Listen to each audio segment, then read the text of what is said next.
Part 2. Our Story. Gods always behave like the people who make them. Zora Neale Hurston.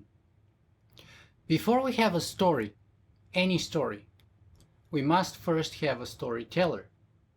Therefore, the most important story, that which all other stories are derived from, the story of all stories, is the story of the storyteller, the human story.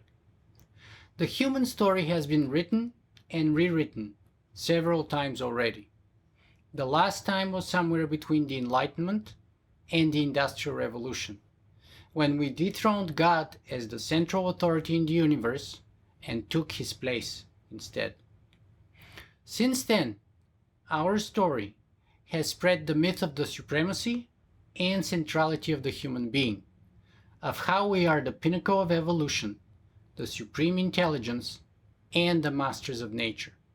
And everything we have done since then, together with everything we're likely to do in the future, will stem from that story.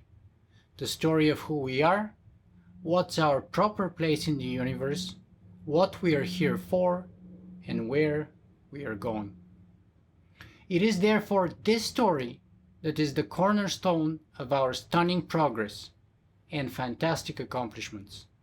It is also the same story that underpins our failures and our current predicaments, be it climate change, environmental destruction and species extinction, nuclear war, terrorism, pandemics, or even artificial intelligence.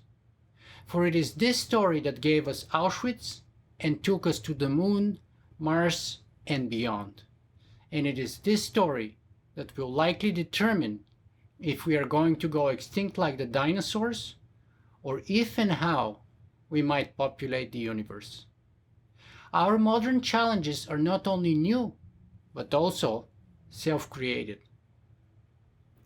And exponential technologies such as genetic engineering, artificial intelligence, big data, synthetic biology, 3D printing, crypto blockchains, and nanotechnology are already causing both negative and positive change.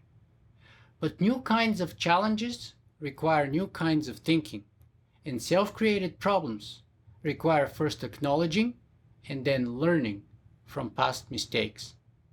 Finally, since we think in and are ruled by stories, we must rewrite the human story yet again.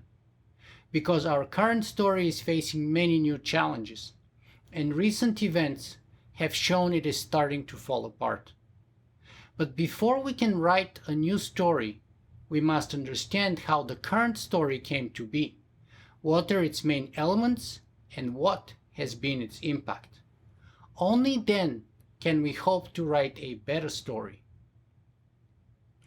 This is not just a philosophical exercise, but a question of survival for all life on our planet. Viktor Frankl, a Nazi Holocaust survivor, said it best.